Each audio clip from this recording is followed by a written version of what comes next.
Alan Adler here from Sustainable Community Life, and I'm here with Cob Carleton. Cob, so good to be with you. And we are at the famous Dancing Rabbit Ecovillage, and I've had the privilege of being here for almost a week. And I met Cob playing poker, and we had a really cool conflict resolution moment, which I was practicing a little bit of the process. And thank you so much for being gracious in that process and agreeing to interview. Sure. Awesome. Yeah. So maybe we start out, maybe you can give me a little bit of background about your journey to come to Dancing Rabbit many years ago and sort of when you reflect on that journey, what's really alive for you right now as you think through your long history with the community? When I first learned about Dancing Rabbit and visited, I guess 17, almost 18 years ago now, what drew me and my wife was the focus on the ecological covenants, the attempt to live more sustainably with a smaller footprint in a very real and meaningful way, walking the talk. And, born and raised in suburban America, it was so dramatically different from the culture that we were raising our children in. And we had been looking for something that more closely matched our own childhoods. We grew up in the neighborhood, all the kids played together. The kids had the freedom to roam. Anybody's mom had authority. There was more of a sense of community when we were children, and we had been looking for that and not finding it. And we came here to visit, and That's 20 years ago? 18. Yeah. 2007. And we came for a visit. And before coming here, I'm not sure I could even have told you where Missouri was, coming from upstate New York. And we kind of fell in love with the place. I mean, there are no mountains and there's no ocean. Prairies have their own natural beauty and the wildlife is astounding. But what really drew us was the way people interacted with each other. Enough people were committed to the principles of nonviolent communication and working through conflict rather than ignoring it. And the impacts that had in the way the community just talked was profound. I mean, here we were visiting a group of strangers, really, who interacted with my children in a way that their own grandparents didn't or couldn't or didn't know how.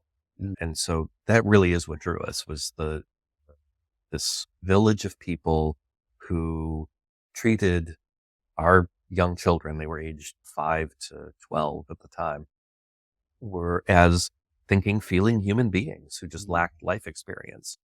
Our kids would want to share something that interested them or they were excited about, and these other people listened and engaged with them. That was powerful. Benefit for us was that our kids grew up really getting to learn and understand who they were.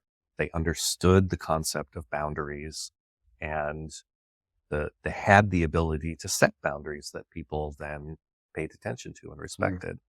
By the time they hit high school, which is when they mostly shifted to public school, things that we were worried about, like peer pressure, didn't really happen because they already felt solid in who they were, which I feel blessed. Yeah. For having escaped some of that. Oh, and as the kids grew up too, we never got into the teenage parent headbutting. Yeah. Because we had a whole different, I don't even know what the right words are. We had a system for communicating and talking about real things that mattered. That's cool. Well, it's interesting. I've experienced that whatever it was that drew you here in terms of the way people relate to each other, the openness and the kindness and as you said, being treated like a real person, like a human, it has been maintained. There's an ethos in the community that I find incredibly attractive, to treat people with kindness and to make space for people to be. It was shocking to me after living here. I mean, the best way to learn a new language is to go live in that culture, right? In full immersion. If everyone is speaking French, you will learn French. Right. No matter how many years of French I took in high school, it didn't stick in the same way. Yeah. And after living here for a couple years, going back east to visit my folks, spent a couple weeks with them. And after that visit, my mom said something along the lines of, I don't know what it is, but this visit was really nice. We had a great time. And You learned a new language. Well, I almost rolled my eyes because what I found myself doing, it was the first time staying with my parents where I felt like I was the adult in the room. Because I was finding myself saying things like, so Mom, what I hear Dad say is, whatever. And Dad, I think Mom really is trying to let you know that, I was interpreting for my parents because they didn't have the tools or the language or the approach that everyone here just uses as naturally as breathing. And on the trip home, my kids also experienced the difference in how that visit went for them. Right. And it was on the ride home where my middle daughter relayed a story like, oh yeah, I do that all the time. I was like, really? Where? On the school bus. She would just interpret for people or like help them resolve, whether it's around, where people were sitting or somebody was saying something not nice or whatever. And it was just, and she would diffuse the situation. Yeah. And so that I attribute to the founders' focus on transparency, communication, personal responsibility, being, I offended you. I did not intend to, but that harm happened. And so I have to get over my intention doesn't matter, right? It's what really happened that matters. Yeah. And so being able to connect over that, and that's the only path forward, really. Yeah. Otherwise, I'm just in denial and you're feeling upset and we don't get anywhere. Yeah. So I think the two questions that are really most interesting to me that I want to ask someone like you who's been through the system. Grinder. Grinder, the living in rural Missouri, the first question relates to how did you adjust to the, let's call it radical, because I think it is fairly radical aspect of living lightly on the earth and all the sustainability aspects of Dancing Rabbit. Maybe you could just share a little bit about what you think are some of the big ones. The things that we were concerned about or that we were uncertain of whether we could do them. What we thought the big ones were not using flush toilets, using a composting human manure system, and the sharp reduction in the amount of energy usage, the degree to which we share infrastructure. So being part of a shared kitchen, having 3 children with their own ever evolving, finicky pickiness over food. That was something we were anxious about. The things that actually turned out to be hard were the learning to be more vulnerable, learning a deeper self-awareness, shortening the length of time between reacting to something and figuring out internally why I was reacting, shortening the loop on that. And the level of transparency that is expected, certainly on the community level around our shared organizational finances and our shared governance systems. But also that requires transparency at a personal level too. What do you really think? Why do you really think that? What's going on for you? Somebody says, hey, how are you doing? You don't just say, oh, I'm fine. It's like, no, they really want to know. Right. And so learning to trust that, and that kind of goes hand in hand with the power of saying no to something. As a people, I don't know if you're familiar with Enneagrams. I'm a 9, which is like a people pleaser, right? You want everyone to get along and everyone to like you. And so setting boundaries or saying no are really challenging. Learning to ask for help, learning to, I don't have to know how to do everything myself.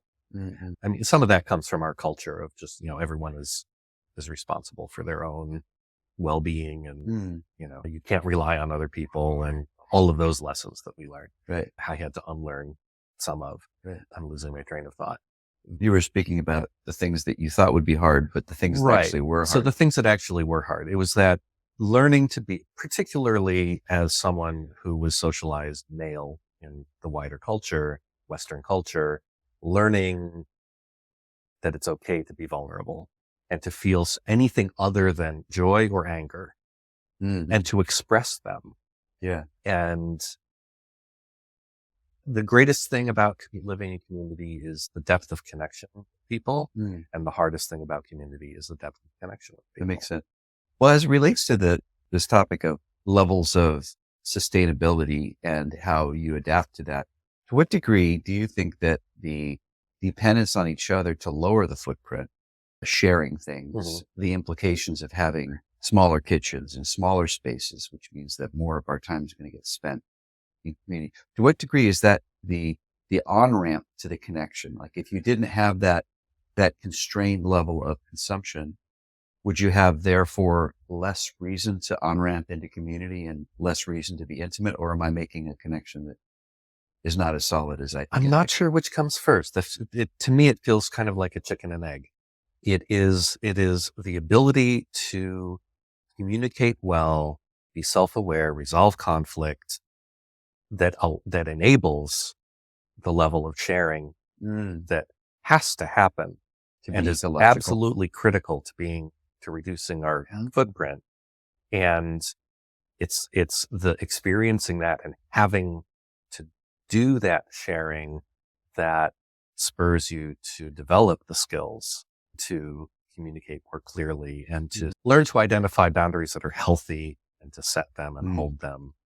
So in many cases, this is like referred to as a permaculture kind of thing, right? Right. Where things are It's a overlapping. feedback loop and they feed into each other.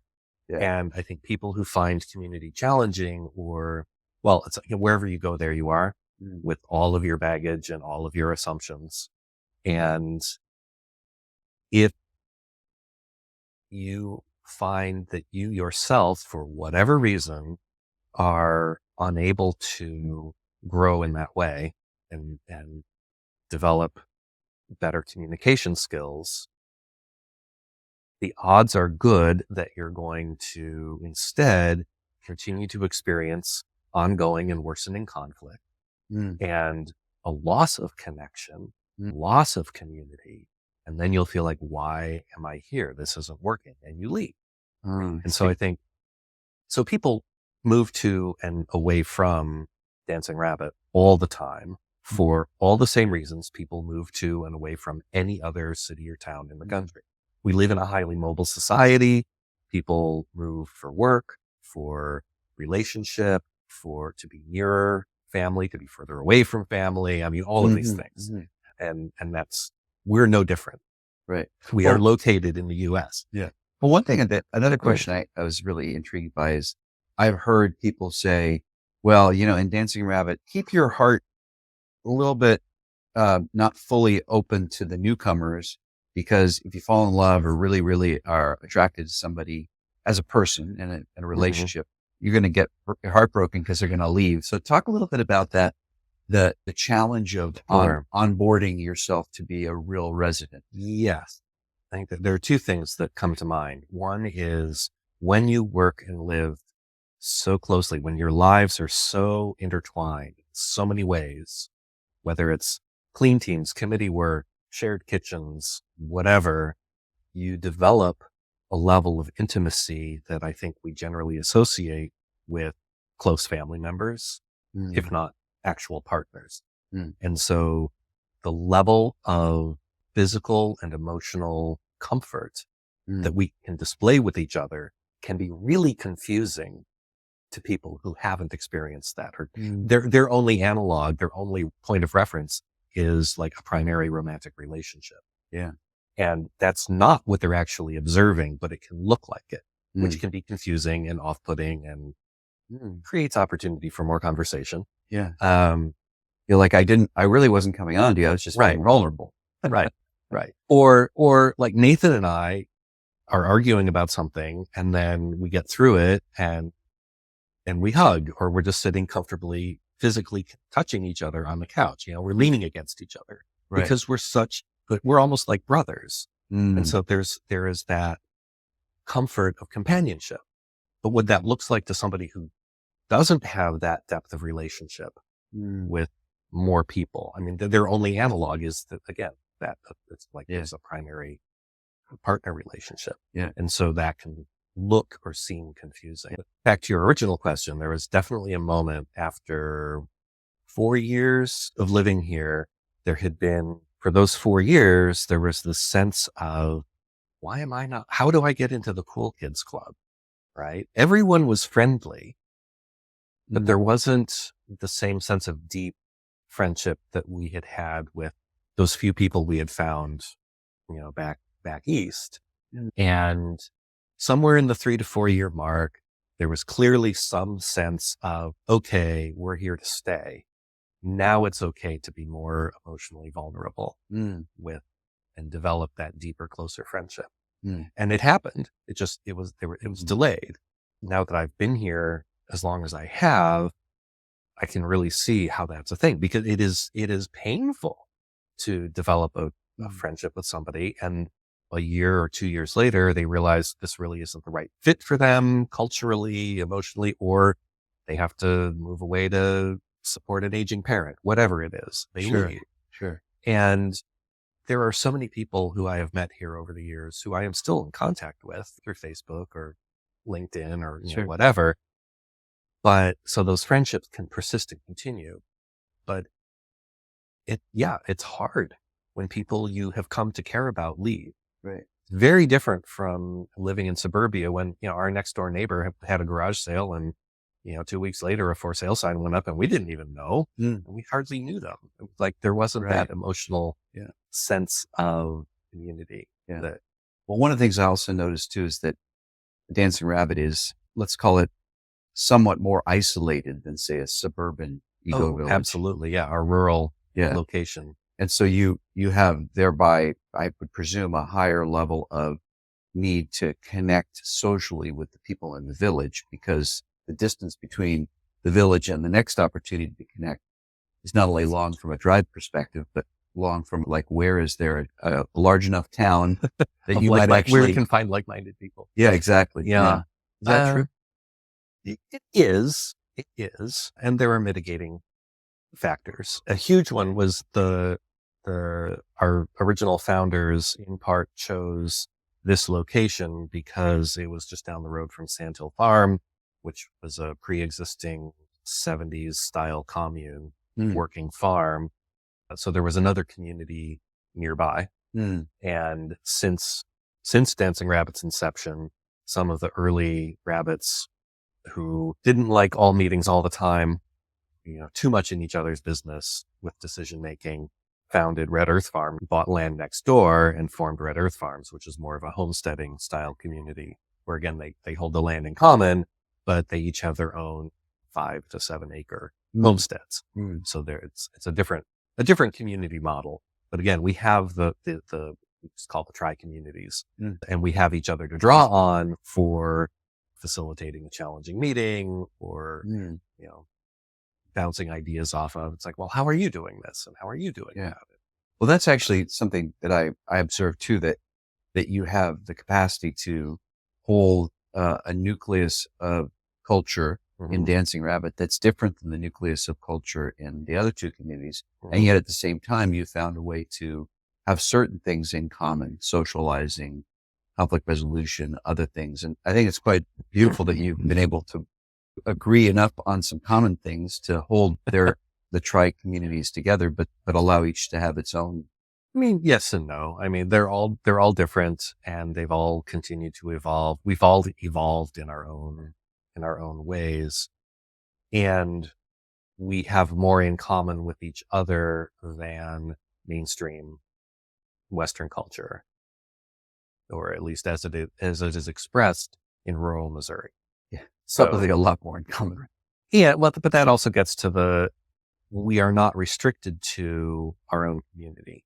One of the things that I really appreciated about Dancing Rabbit when I first learned about it and why we came to visit was the fact that Dancing Rabbit was not a bunch of people who were just trying to throw up walls and create their own little bubble and withdraw from the world and create their own little utopia, because utopia is not actually a thing that's achievable by mankind or humankind. Yeah. So we just had a wonderful experience because Cobb's neighbor, Kurt, who was across the way, heard my dog, who I had tied up outside of Kurt's house, crying. And Kurt came over and knocked on the door and said, "I'm struggling with the dog crying." He didn't say that, but that was essentially what was happening. Mm-hmm. And then I said, "Okay, why don't I take him back to the mercantile where I'm staying while I'm here?" And he said, "I can watch your dog for you."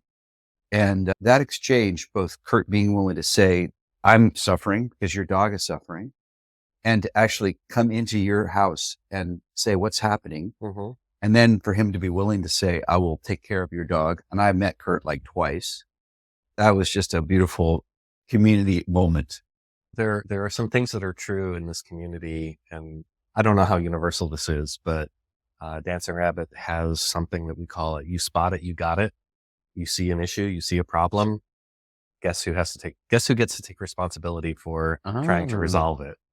And don't just assume somebody else will take care of it. Mm. And the other thing is that when you are offering, I guess you would say criticism, some people would say differentiating feedback. Mm. When this thing happens, I feel this way, I would prefer you do X, right? In the NBC style. It is also the responsibility of the person who is articulating what they don't like or what they would like to see done differently to offer suggestions and offer alternative solutions. Mm. You don't get to just say, "I hate it when you do that," and walk away. You have to take more responsibility than that. Mm. That's And beautiful. that's part of the culture. Yeah.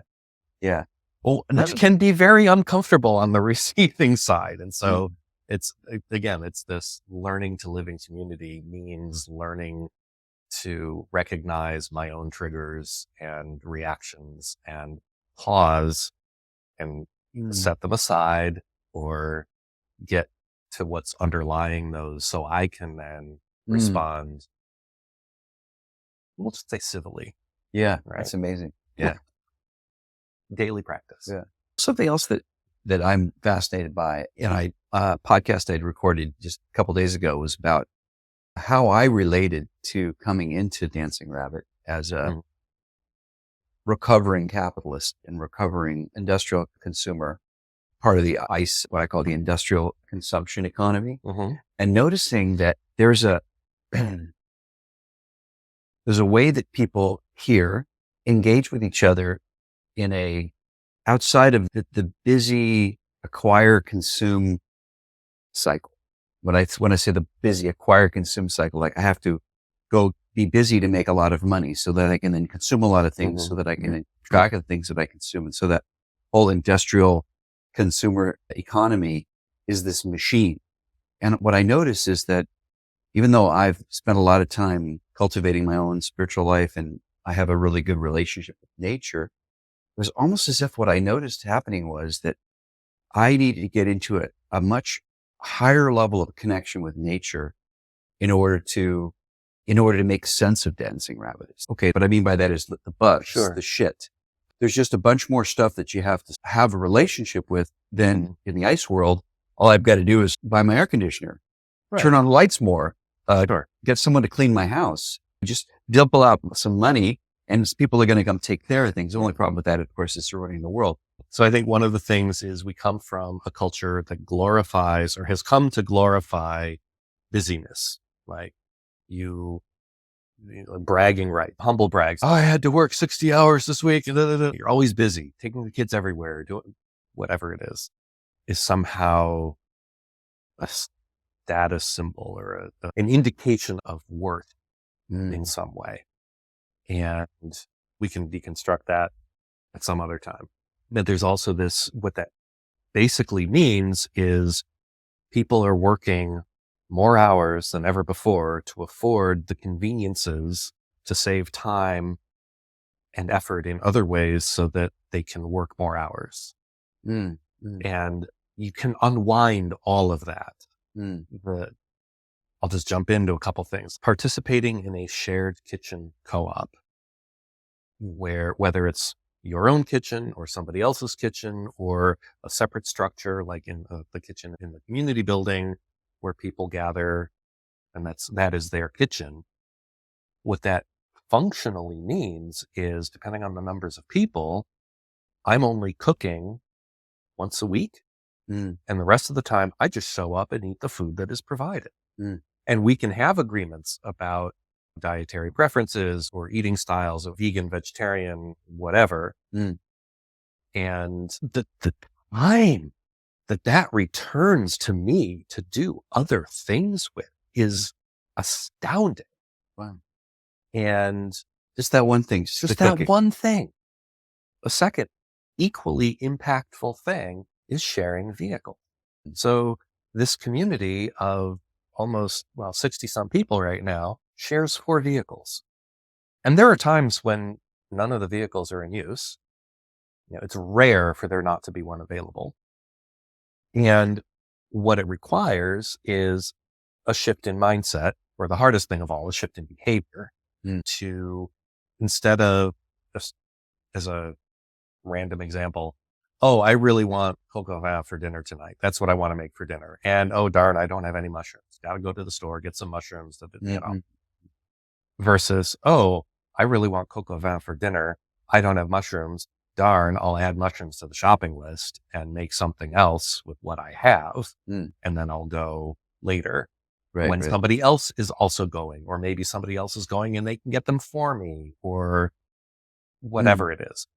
Planning ahead, not falling into the trap of instant gratification. Like we live in such a wealthy, privileged society that we can have virtually anything we want, if not within a half hour, DoorDash or Amazon next day delivery from all over the world. It is insane what we take for granted. And it's shifting the mindset. Eat strawberries when they're in season, and enjoy the hell out of them because they're amazing. Yeah. And then that's so much more special when June rolls around next year and you're just glutting on strawberries. It's just, there's something about living with the rhythms of the world and of nature rather than this artificial go all the time. Yeah. That's actually, I like how you articulated that of the rhythms of nature versus the spurious instant, I want this right now, I'm going to get it. Right. And being out of alignment versus being in alignment. And once you're okay with delayed gratification, then, or just, again, being more comfortable working with the people around you, whoever they are. I can be at the doctor's. I'm scheduling a follow-up appointment. I can pull up the shared vehicle calendar. We sign our vehicles out online to see what's available when. And so I can fast forward a month and, I can schedule my appointment for a time when somebody else is already coming into town. And I can add myself to the trip and say, yeah, I'll take that appointment. Yeah. Or if there isn't anything, I'll schedule my appointment and add it to the ride calendar right away. And then over the coming weeks, other people can plan their trips to town around the thing that I have to do. And whether they come with me and do their errands while I'm sitting in the doctor, they take the car and run around town and then we can come back home together. Or, hey, you're going into town. Would you be willing to swing by the pharmacy and pick up the prescription for me? Sure. Add me to the ride. Would you say great. Would you say summarize it as enjoying the collective rather than indulging in the individual? Because in the instant gratifications, it's indulging. I don't know that enjoying the collective is necessarily the right word. There's a trade-off. Often we think of it as a trade-off. We think of convenience as being able to do what we want when we want. Definition. Without having to negotiate or navigate, oh, I have to do this thing, but you have the car signed out. Would you be willing to switch cars? But doing that enables a greater degree of sharing. And there are multiple benefits. There's the environmental benefit in that a full car, we're getting maximum utility out of those emissions that are ending up in the atmosphere. They are a necessity of life. We live in rural America. You have to drive places to get things. That's true everywhere in this country. You have to drive. but we're getting the most maximum use out of those emissions. And by doing that ride sharing, because of the way our car sharing co-op is set up, we get billed by the mile. And so if I'm going to town by myself, call it a 28 mile round trip, that's $20 that I'm paying. If somebody is coming with me and doing their errands also, and we're sharing the ride, now it's a $10 trip. I get more people, the cost of the trip gets smaller the more people are participating. Yeah. And they don't even need to be in the car. If I'm picking up something for somebody in town or dropping a deposit at the bank, odds are I'm happy to just do that and they don't have to put themselves on the ride. But again, the culturally appropriate nice thing is to, oh, you're doing this errand for me, add me to the ride. And Kurt's going into town. I say, hey, could you swing by the pharmacy and pick up my prescription? Add me to the ride. His cost for the ride is less. It's cheaper than if I were doing it on my own. And I don't even have to go. So there's the 2-hour round trip to town and errands and back. Again, I have that time back in my life to do other things. Yeah. It only cost me $5 Yeah. or whatever. You know what's cool that I never even thought about was we think about like finance in the single family home nightmare. It's the finance is almost always at the family level. And it almost seems what you've done is you've taken the finance and accounting challenge and made it more communal. Because what I noticed is a lot of accounting going on around here. Right. And you go to the store. You actually run the store. I own and run the grocery store. Yeah. So local grocery store. I've seen the number of lists with the names and bill this and bill that. And so the community takes on this accounting job. There's yin yang, ups and downs. The upside is in a community like this where you have this kind of connection and interconnection. There is a very high level of trust that has been developed over time with all of the ways in which we interact. And so honor system is one of the underpinnings. And so, yes, I maintain and operate a 24/7 self-serve grocery store with a log sheet. People bring their own containers. They weigh out their stuff. They write it up. They weigh it. They log it. And it's tedious. And so I put it off as long as I can. Maybe every 6 weeks or so, I will collect all the log sheets and I'll work up bills for people and then they pay me. But you actually wait 6 weeks to do that? It's an annoying, tedious job. Well, very manual. Yeah. Manually intensive and interpreting everybody's handwriting. Asking them. And similarly with the car sharing, we log things and then the accountant for the car co-op translates those, enters all the log data into a spreadsheet that does the math and sends out the bills. And the different services that we take part of within the community have some things you can opt out of or opt into. It's all self-reporting. And as members, we're expected to pay 2% of our income as dues to the nonprofit. I didn't know that. Members of. That's what we are members of. And again, it's all honor system self-reporting. There's nobody's asking to see copies of our tax returns. Again, that high level of trust. Yeah. But that's also part of what makes it so possible to say, oh, sure, I'm happy to pick that up for you. Or I'll run that errand for you. I think, of course, the twin of trust is care.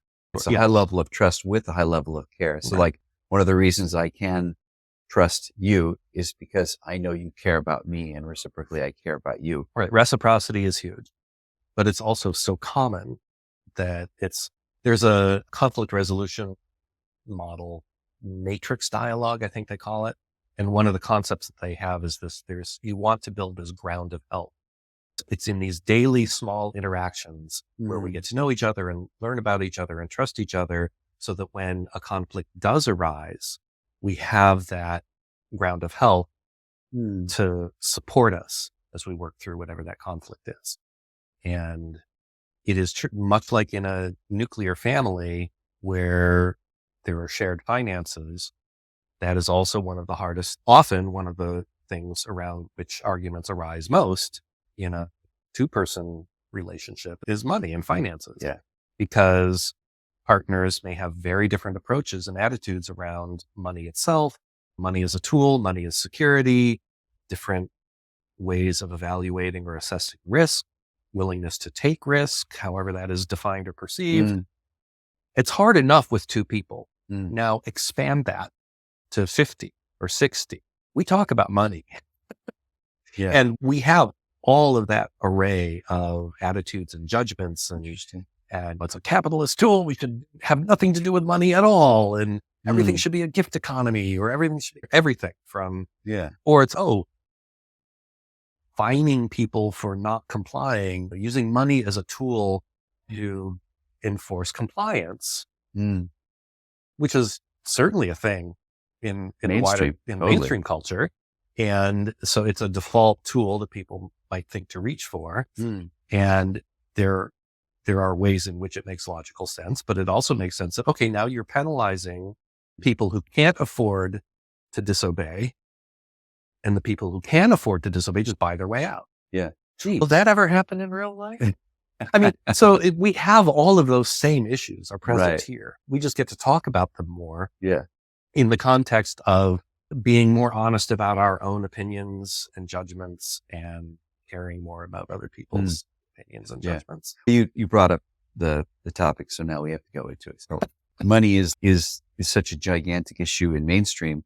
On the relative scheme of things, the economy of Dancing Rabbit is not a purely money economy. Oh, Like there's a absolutely not. lot of economy going on that is a function of trust, care, exchange, and even non-monetized activities. Like Right. Kurt is not going to Mhm. charge me to watch the dog. Would you say that because of that, there's less focus on money, as in it's not as important? Or how do you think that you relate, or the community relates to money, say differently than if we were in St. Louis or Kansas City? I wouldn't say that money is any less important or less of an issue or a hot topic.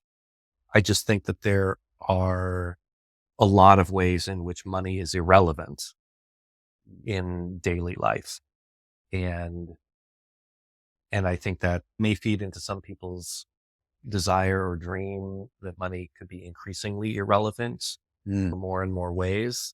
Not that I think that's necessarily a bad thing. As an example, I own and operate this grocery store, and I need US dollars to purchase goods from wholesalers to stock the store. And it costs money to run the store, both the purchase and construction of it, the annual lease fees to the land trust for that plot of land, electricity to power it. I value my own time for doing the tracking and accounting and whatnot. I would like to at least get paid base wage for that work. And so all of that means there has to be a markup on the mm, food. And how much of a markup is it? We are still engaging with the larger economic system in our local region, state, country, etc. And we are impacted by the state of the larger economy. mm, We are maybe buffered mm, from it because we have communal control over what we choose to do. Our community center was built with donations. A benefactor donated money to the nonprofit, built this building. And because it would be illegal for us to personally benefit from donations, which are tax deductible, we as members pay rent to use the building. Okay. And that rent goes to the nonprofit. That's one of their income streams. mm, And so as a community, we pay to rent the building. More accurately, we pay the land trust, which holds title to the land and the shared infrastructure. mm, And when COVID hit, and our two main economic engines, which are the nonprofit running educational programs and paying people to cook, lead workshops, give tours, etc., dried up because we weren't having anybody come in. Nobody was traveling. that's your visitor program. The visitor program and natural building programs, permaculture development course, women's retreats, all of these things shut down during the early years of the pandemic. And the mercantile, which was running bed and breakfast, had local, pizza night was open to the broader At a bar, I area. understand. The only licensed bar in the county. It was only open 2 hours a day. But those two entities put on the order of $80,000 back into our local internal economy on an annual basis, employing 20, 25 people consistently. And that just went away. And those people who relied on that as their main source of income were unable to pay their bills, their community fees. You can't now go out and get a job at the local gas station. That doesn't work. Right. And so but as a community, what we were able to agree to was the land trust reduced the amount of rent that they were charging, because the rent is based on what do we need to build up in the maintenance fund and replace the building in 50 years, or whatever. It's like, finances are healthy enough. We can, for some period of time, reduce the amount of rent we're charging. And so our cattail, which is another legal entity that manages that's our municipal infrastructure, charges people to pay people to do the things, serves as a de facto property manager for the land trust. And so basically, by reducing the amount of rent that cattail would have to pay to the land trust, and all the money that cattail brings in is generated from what we charge ourselves. I see. So what we were able to do budgetarily was to say, okay, instead of paying this money for rent, we can set this money aside. And if somebody is unable to pay their cattail bill, they can say, I need it was our COVID relief fund. Right. And so we were able to continue to pay people normally for doing their work. But if they couldn't pay their bill back to cattail, they could claim COVID relief, and we would just use money that would have gone to rent to cover. So the cattail budget still worked. And we thought, okay, this will run out in just under a year. But we'll see how it goes. It ran for 3 years. Wow. Because people did pay when they could and only said, no, I can't this month. And that's fine. There was no judgment, no prioritization. It was just, you ask for it, you get it. Yeah. And people who were working hours that they would normally get paid for, if they were feeling like, okay, I don't really need to get paid, I'm comfortable enough, they could donate those hours to the COVID relief fund. So instead of paying Javi for doing 10 hours of mowing, you could say, oh, just donate that. And so the money that would have gone to pay Javi for mowing would go to the relief fund. And so it ran for multiple That's amazing. years. And we took that model when the COVID relief fund was done and that crisis had passed. We basically adopted that same model, and that is what funds our mental health fund. So the mental health fund is specifically designed for people to have access to online counseling. Oh, that's beautiful. And that's new.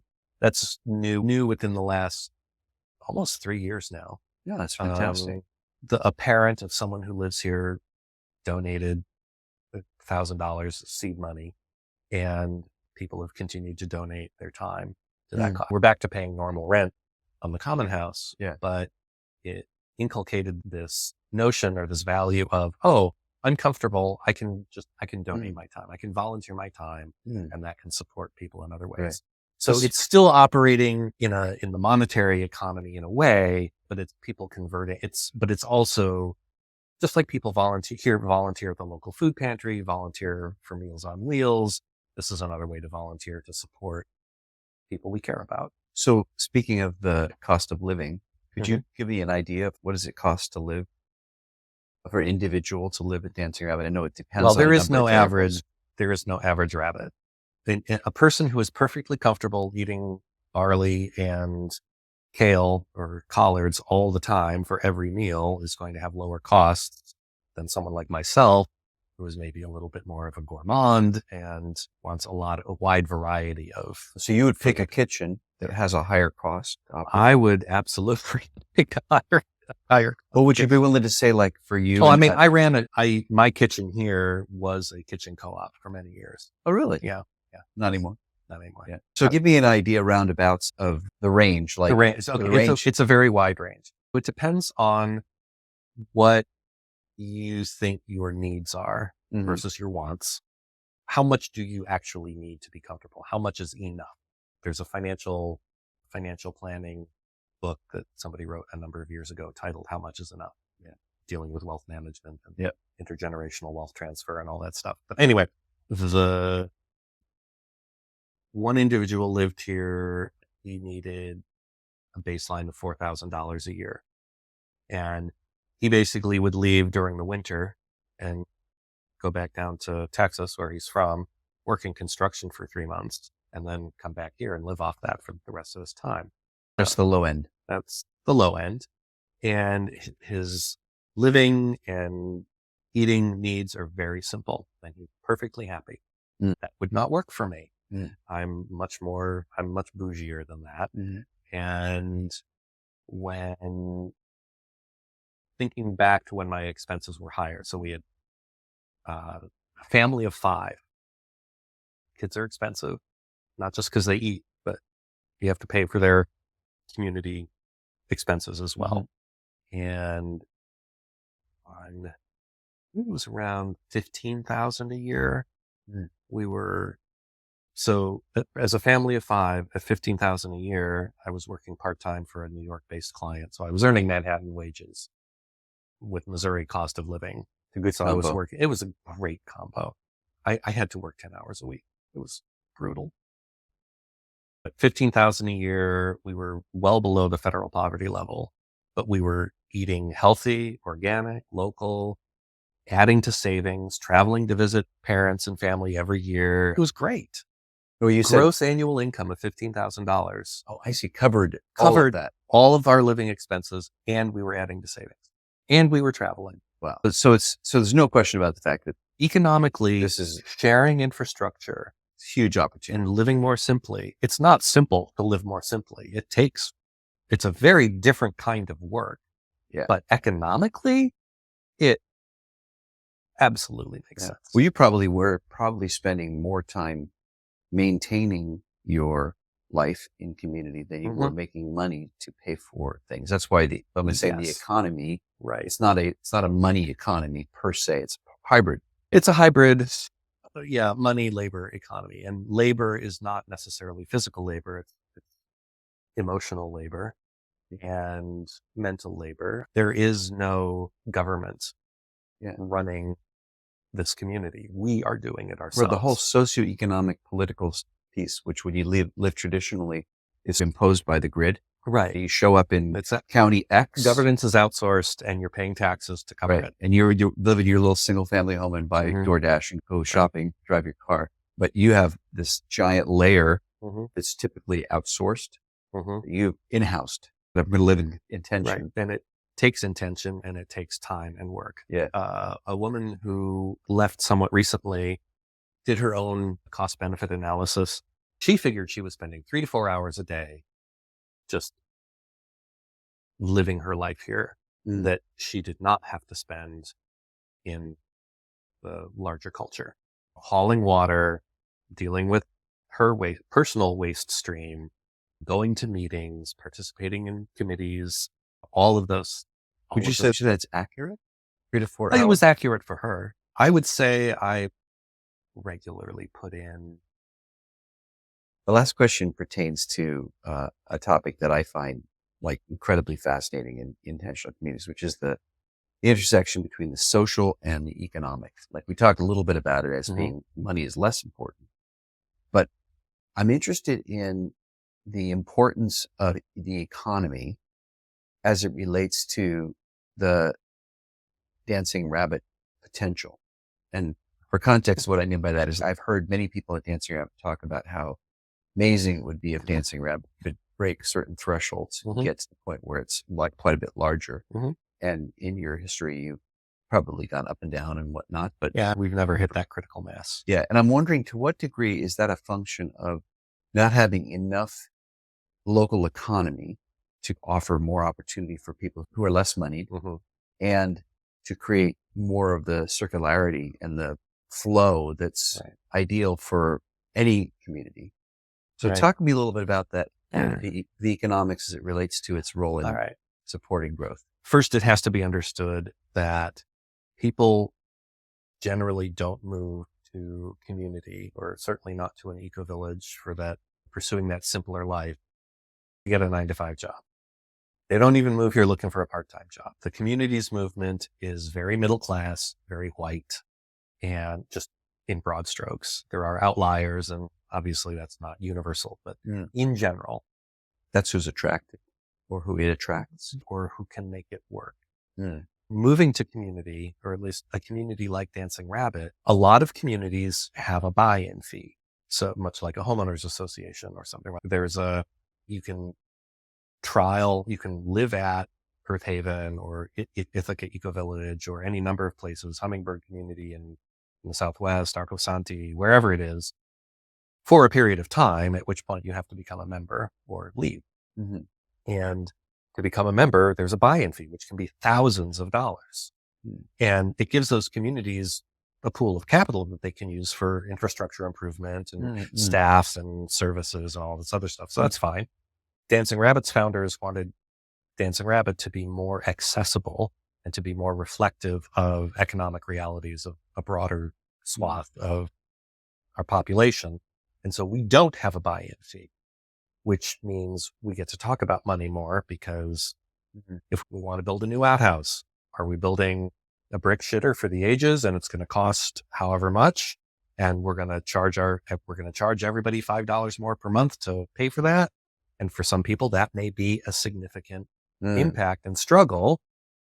Or do we build something out of whatever scrap is lying around and resign ourselves to the fact that it will require constant ongoing energy and maintenance? So we get to talk about that.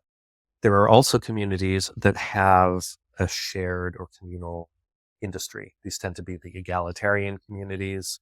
They don't necessarily have the same kind of buy-in fee that other communities have. Like Twin Oaks. Like Acorn, Earthwind. But there's an industry, whether it's making nut butters or weaving hammocks or whatever it is, making tofu. You plug in. You're there, plug in, you pull your hours, do your work shifts, and everything else is provided. And that's a very different kind of living closely with one another. You don't necessarily know what room you're going to have in what building for your living quarters, but it's free. And that requires a very different kind of skill set. And I think comfort and mental attitude or judgments around how people should interact, I would not be comfortable in that environment. I want a lot more autonomy. I want a lot more. I would categorize myself as a serial entrepreneur. So I want to have some more control over not just my daily life, but what I choose to do, how I choose to do it. And so Dancing Rabbit, the notion was to be an umbrella that can encompass sub-communities of whatever people want. So it's like the minimal amount of framework and infrastructure needed to support community in many different forms. And so while Dancing Rabbit itself is not income sharing and doesn't have a shared industry, there is nothing to prevent someone from creating such things within the larger Dancing Rabbit framework. And so is your store an example of that? Yeah, that's a personal business. Which serves the community. Which serves the community. It serves the local area. And the dairy co-op is another example of more on the industry side, where different people have come together to manage the cows and the goats and the milking and the cheese making and the selling of the dairy and all of that. It's a collective group effort. Right. That's not an individual business as much as it's right. It's a shared, it's a co-op, which is a shared business. Yeah. But both are economically beneficial. Both are created by some kind of entrepreneurial spark. Someone's got the firebrand to go do that thing. Yeah. So there are different ways for people to plug in, but what it also means is that there isn't something ready-made for someone who's brand new to just plug in and have all of their needs met. You have to have enough existing privilege, whether that's savings or remote work or time away from job, in order to try Dancing Rabbit out and to be here for the minimum of 6 months before you can apply for membership. So there's a certain amount of capital or capitalism in Dancing Rabbit. Implicit. It's not true in egalitarian places, where you don't have to come in with anything. You can just, like you said, just plug in. And not ever having into one of these communities, egalitarian communities, I can't speak with authority on what's possible and what isn't. Every community has its own process Right. and its own restrictions. For example, Twin Oaks has a population cap that they're at, so there's a waiting list. Interesting. What do you think then, from an economic perspective, is in the way of Dancing Rabbit achieving that goal of growth? So one of the failed attempts, one of the failed aspects of the mercantile cooperative was the idea that the mercantile would be a business incubator with a commercial kitchen.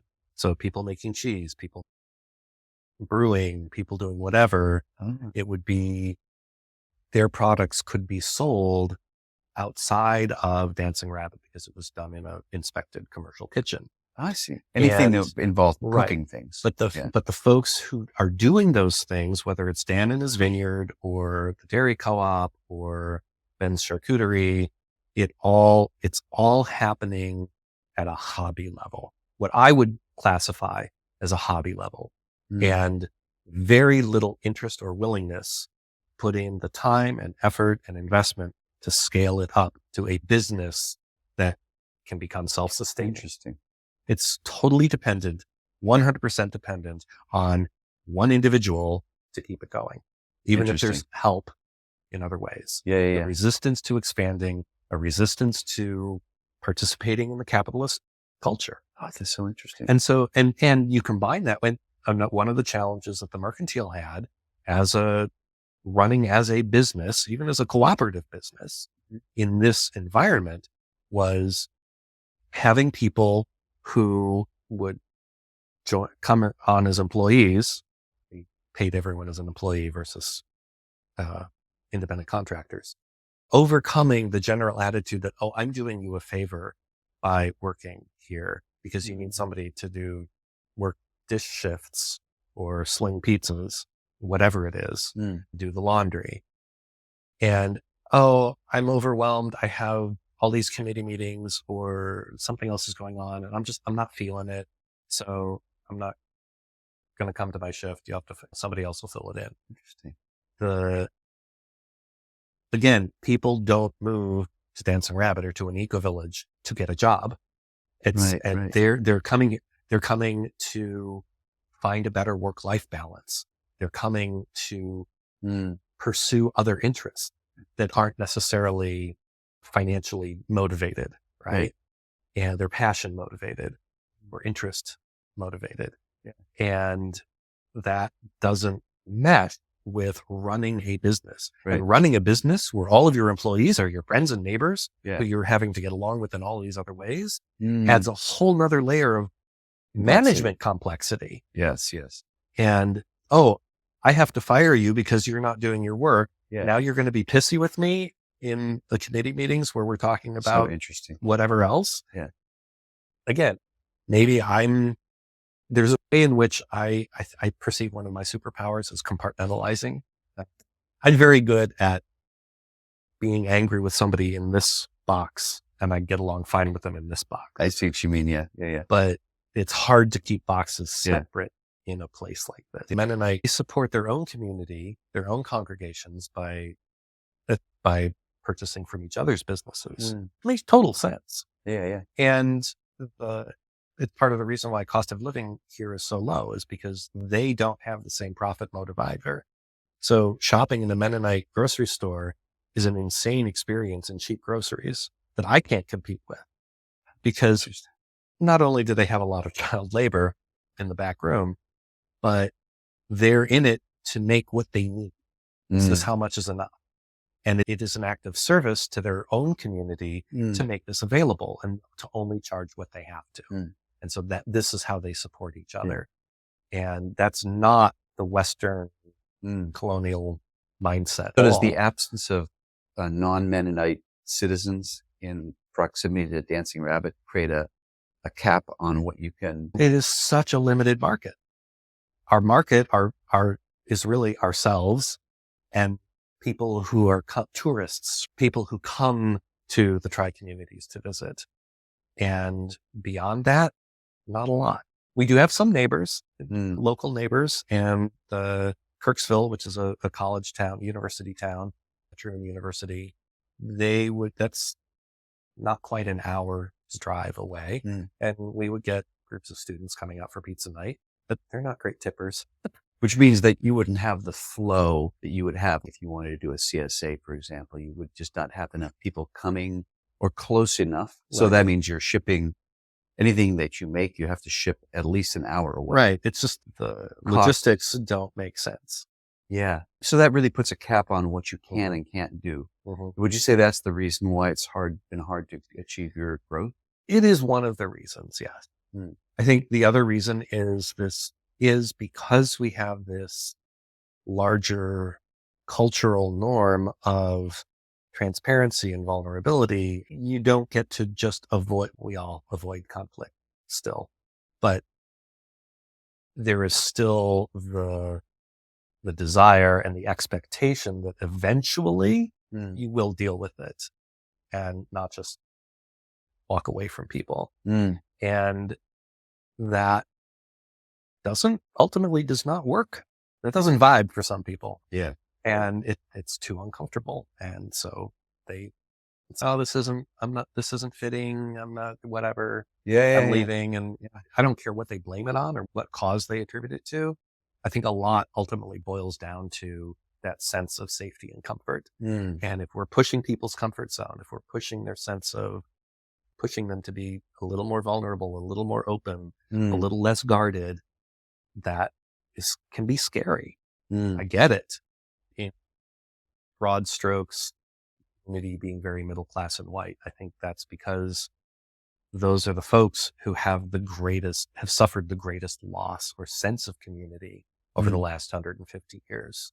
Fair. If you think of immigrant cultures that have come to the U.S. and the strength of intergenerational families, the strength of ethnic enclaves in neighborhoods and in different cities, the ways in which they support and care for each other. They have community.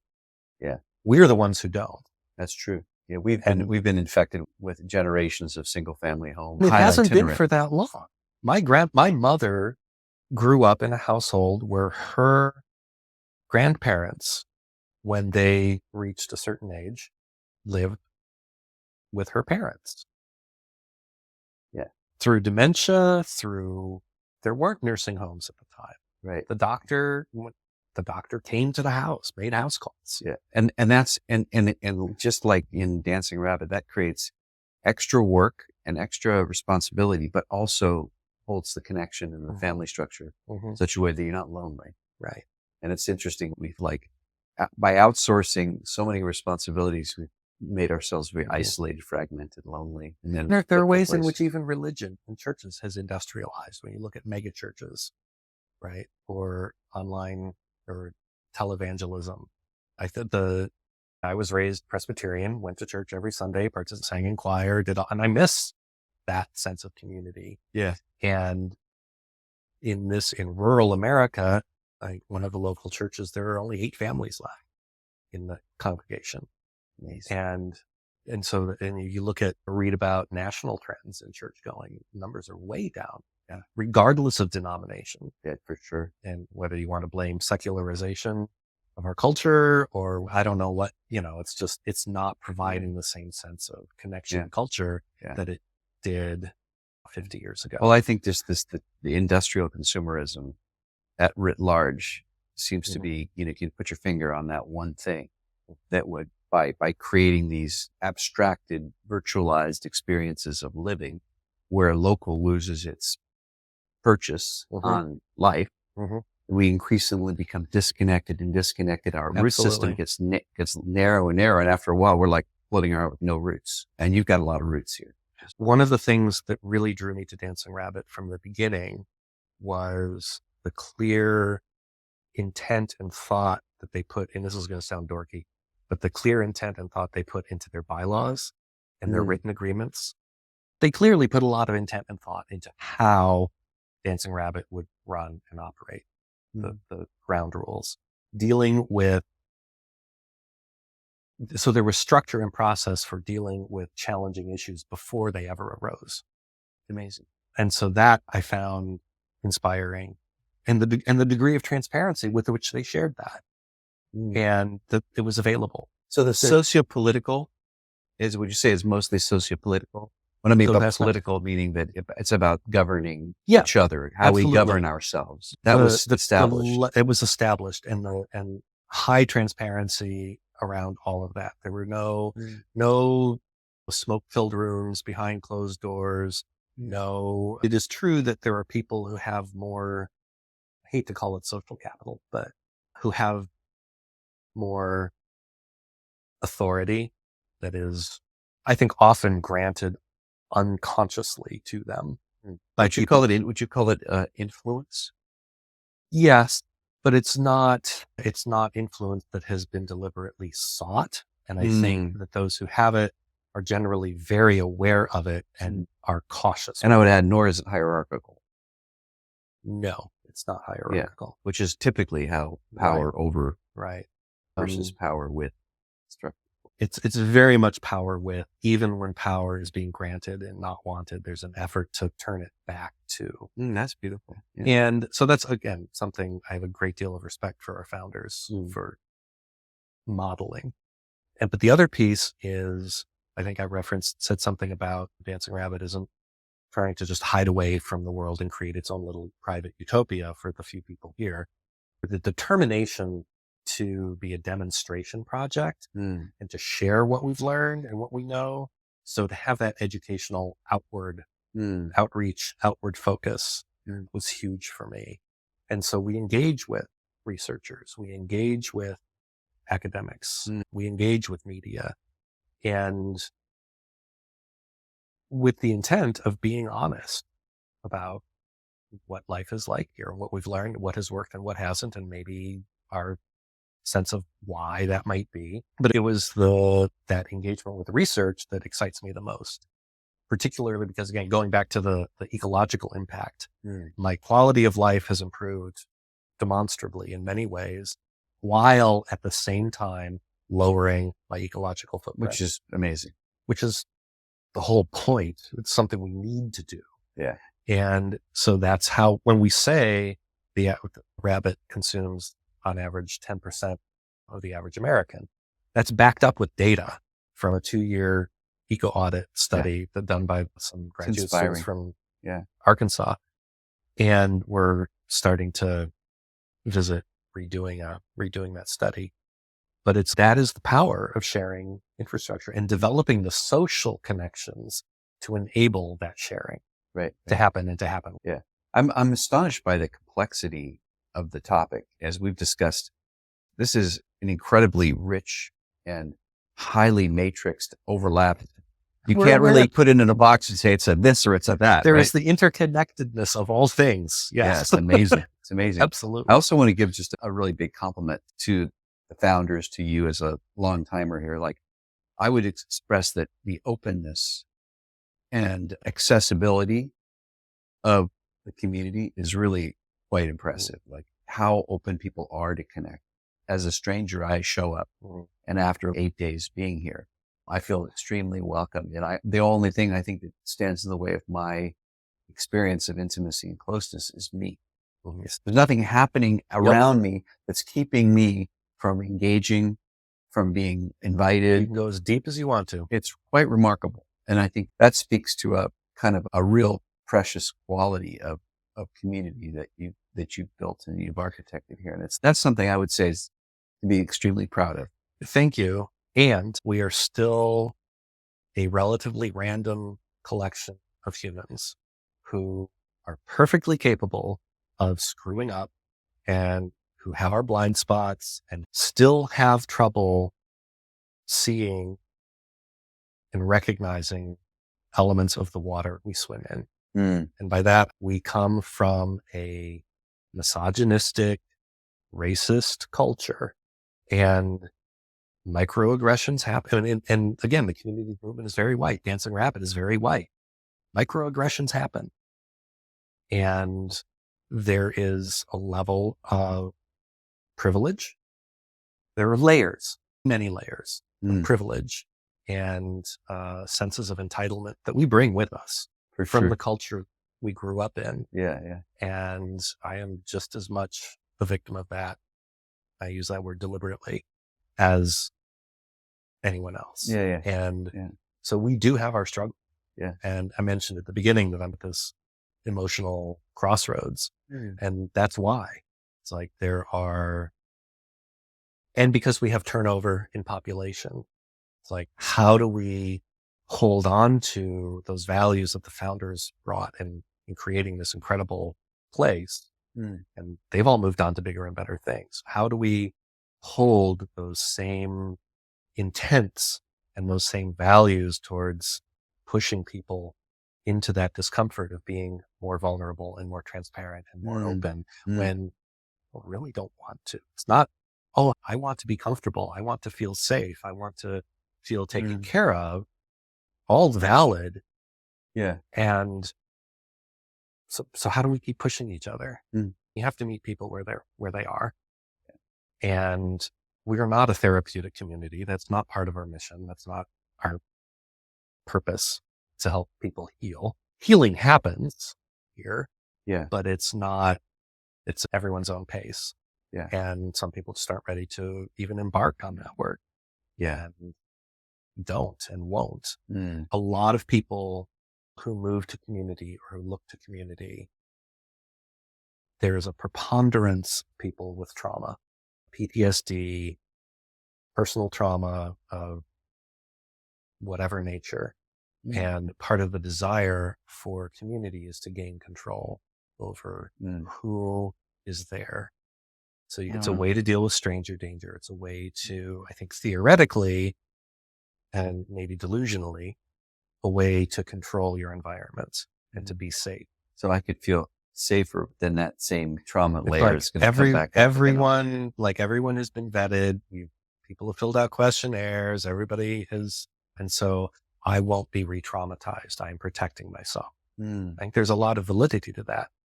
What can we learn from that experience? But we're not unique, special, above the fray. Yeah. We're human and we failed.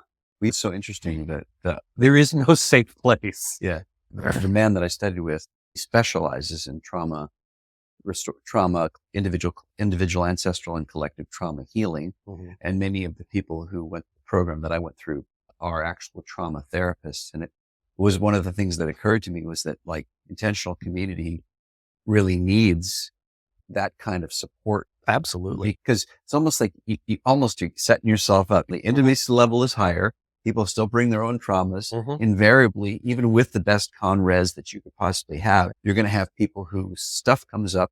Yeah. And then if there's not a place for it to get resolved, I've now visited enough communities and I can say, well, there's a big community trauma there and a big community trauma here. You can actually pick them out and look at them and they become the festering wound from which the rest of the ecosystem is constantly operating around. And they're like black holes. Right. Trauma's a black hole. Trauma, group trauma, individual trauma, the way an individual learned to cope with their trauma